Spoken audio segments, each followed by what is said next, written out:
Bangladesh legal support programme চ্যানেলের পক্ষ থেকে সবাইকে স্বাগতম। আমি আছি আপনাদের পাশে অ্যাডভোকেট মোহাম্মদ জাকির হোসেন। আজ আমরা যে বিষয় নিয়ে আলোচনা করব তাহলে প্রায় সময় আমাকে অনেকেই প্রশ্ন করে থাকেন যে অডিও এবং ভিডিওগুলো আদালতে সাক্ষ্য হিসেবে গ্রহণযোগ্য হবে কি হবে না, এই ব্যাপারে জানতে চান। আসলে এই ব্যাপারে যারা আমাদেরকে প্রশ্ন করেন তারা না শুধু ইভেন কি বিভিন্ন শ্রেণীর লোকরা কিন্তু জানতে চান যে অডিও ভিডিও আদালতে সাক্ষ্য হিসেবে গ্রহণযোগ্য হবে কি হবে না। আমরা প্রায় সময় দেখে থাকি যে যখন কোনো অপরাধ সংগঠিত হয় সেই অপরাধটা অডিও এবং ভিডিও ছাড়া অন্য কোনো প্রমাণ থাকে না, কিন্তু আদালত কিন্তু স্পেসিফিকলিভাবে এই অডিও এবং ভিডিওকে সাক্ষ্য হিসেবে গ্রহণও করছে না, ইভেন কি সাক্ষ্য হিসেবে পুরোপুরি এটাকে রিমুভও করছে না।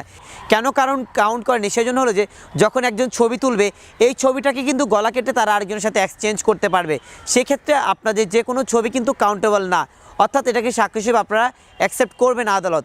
আর যদি অডিও পাবেন, অডিও কিন্তু ভয়েস রেকর্ডিংটাকে চেঞ্জ করা যায়, সেম টু সেম করা যায়, সেই ক্ষেত্রে কিন্তু আপনারা অডিওটাকে আপনারা অ্যাকসেপ্টেবল করবে না আদালত। আর ভিডিওর ক্ষেত্রে বলতে পারি যে ভিডিওর ক্ষেত্রে বর্তমানে কিন্তু রানিং একটা টেকনোলজি বেড়েছে, যেটা নাম হচ্ছে ডিপ ফেক টেকনোলজি। এই ডিপ ফেক টেকনোলজির মাধ্যমে কিন্তু একজন আপনি দেখবেন যে ভিডিওতে কথা বলছে বা ভিডিওতে আছে, কিন্তু পার্সোনালি টেকনোলজির মাধ্যমে কিন্তু ওই ব্যক্তিটাকে পুরোপুরি চেঞ্জ করে অন্য একটা ব্যক্তি দেওয়া হয়, সেক্ষেত্রে কিন্তু আপনি বুঝতেই পারবেন না যে অরিজিনাল নাকি ফেক।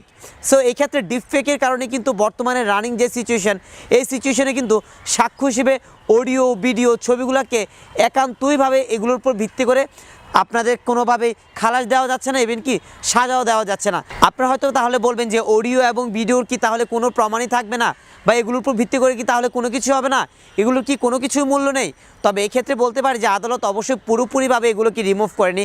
এখানে বলে দেওয়া হয়েছে যে এই অডিও এবং ভিডিও যদি থাকে এগুলোর রেলিভেন্সির উপর ফ্যাক্ট করে, রেলিভেন্সি দেখে অবশ্যই এগুলোর উপর ভিত্তি করেও কিন্তু সাজা দেওয়া যাবে, কিন্তু অনলি ভিডিও এবং অডিওর উপর ভিত্তি করে কোনো সাজা দেওয়া যাবে না বা খালাস দেওয়া যাবে না।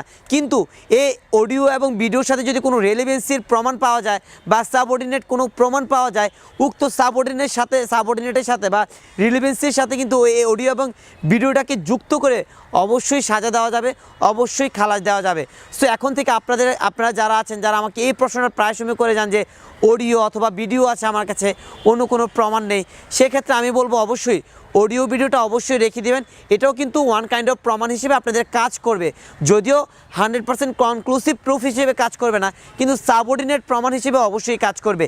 সেক্ষেত্রে যাদের কিছু অডিও এবং ভিডিও থাকবে তারা অবশ্যই অডিও এবং ভিডিওটা রেখে দেওয়ার চেষ্টা করবেন।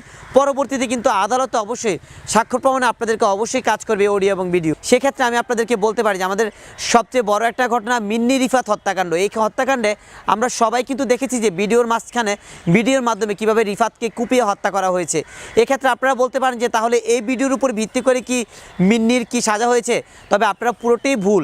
মিন্নির জবানবন্দি, পারিপার্শ্বিক অবস্থা, ইভেন কি তার আশেপাশের যে রিলেভেন্সি, সকল কিছুর ভিত্তির উপর কিন্তু ডিপেন্ড করে কিন্তু মিন্নির সাজা দেওয়া হয়েছে, অনলি মাত্র শুধু ভিডিওর উপর ভিত্তি করে কিন্তু তাকে সাজা দেওয়া হয় নাই। আজকের পর্বে এই পর্যন্ত। এরপরেও যদি আপনাদের ডিপ ফেক অডিও ভিডিও এই ব্যাপারে, এইগুলো স্বাক্ষরের ব্যাপারে কোনো কিছু জানা থাকে আমাদেরকে প্রশ্ন করতে পারেন, অবশ্যই আমরা যথাযথ আনসারটা আপনাদেরকে পাঠিয়ে দেব।